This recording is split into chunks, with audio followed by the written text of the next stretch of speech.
Well, it's become very clear that the alliance has made a major mistake. Is that the most shocking thing in the world? Probably not. But the way this college football season has played out, it's become increasingly obvious that the alliance needs to jump hard on the stance that the college football playoff should expand. Welcome into the YouTube channel. I am John Kurtz. If you have not subscribed, please consider subscribing. I talk college football every single day on this channel. Right now, that means conference realignment every single day on this channel. I try to give the Big 12 a voice. And speaking of the Big 12, they were not included in that alliance. Going back to the press conference right from August, where scribbled down on a napkin, three leagues, the Pac-12, the ACC, and the Big 10 decided to get together with a gentleman's agreement, which was basically formed to stop playoff expansion because they were worried about the SEC and what may have led the SEC to push for playoff expansion. And while I understand where that was coming from, right, if you are not in the room, the SEC was, and you find out later the SEC knew that in its back pocket the whole time it had Texas and Oklahoma coming and was still engineering this new expanded 12-team playoff, you would be suspicious of what are the SEC's intentions here? Are they trying to force upon everybody else an unfair advantage for the SEC? Fair, and I understand. But the bigger picture needed to be looked at here. Because the bottom line is, yes, an expanded playoff is better for the SEC. That is true. It's also better for everybody. And any playoff scenario is better for the SEC than everybody else in college football. Right now, the SEC controls the beauty pageant element of this, right? There's no disputing among virtually everybody in college football that the SEC is the best conference out there. So no matter what scenario you're in, if it's a playoff where you are going to have teams picked on an at-large basis, the SEC is always going to have more teams. Right now, we're talking about Georgia and Alabama being shoo-ins for the playoff and everybody else having to fight for the scraps in the other two spots in said playoff.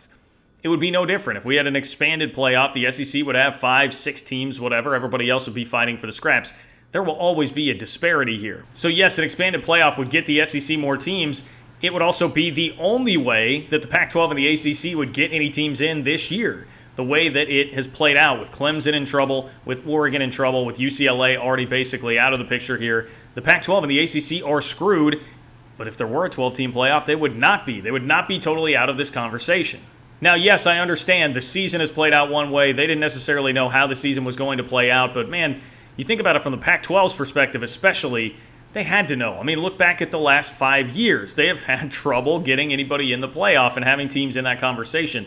They had to know that that was likely still coming this year. Were they really banking on Oregon or USC that much to be a team that was ready to take that step this year?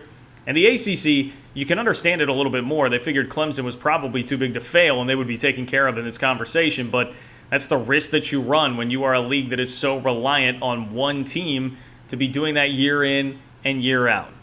Now, the way that it's played out, what is the ACC's best chance?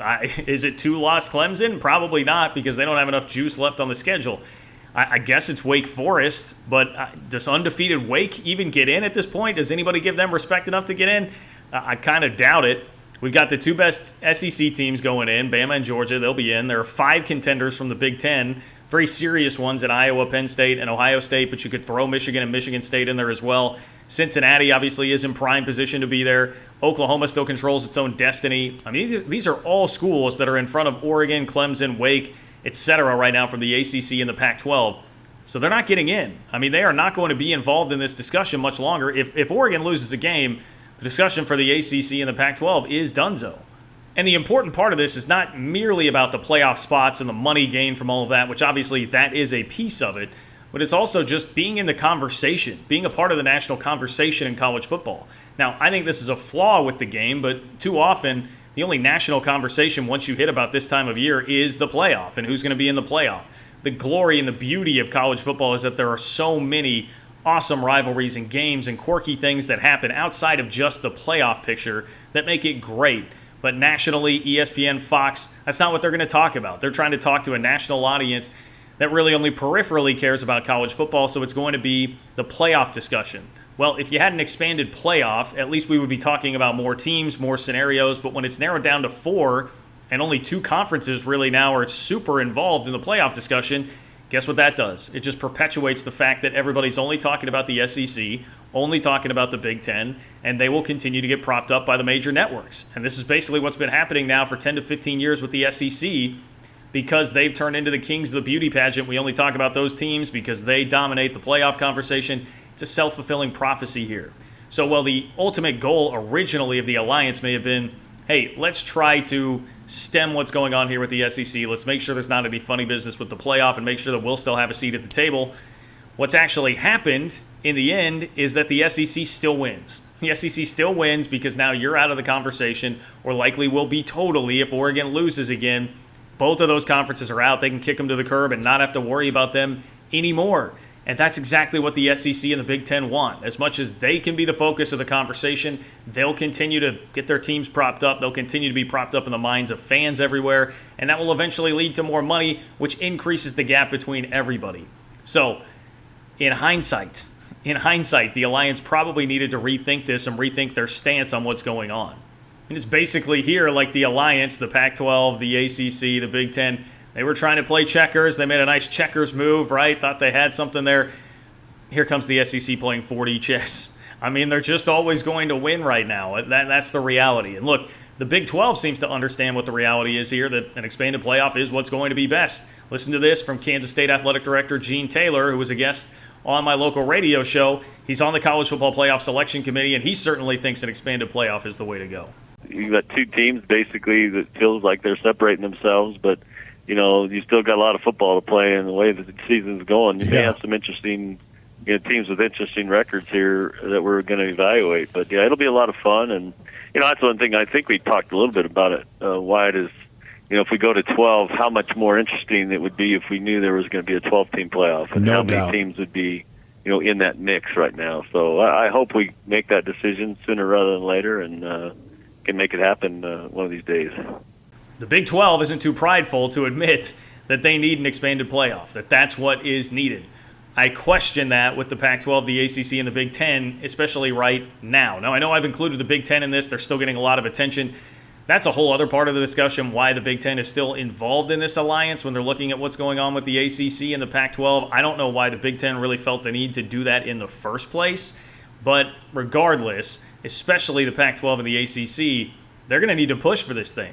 They need to swallow their pride. And I just wonder if that will happen, because I've talked about the stuffiness of the Pac-12 before. It doesn't seem to be there quite as much with the ACC, but you do have a lot of schools and places that don't want to bow down and succumb to the SEC here and seem to have too much pride.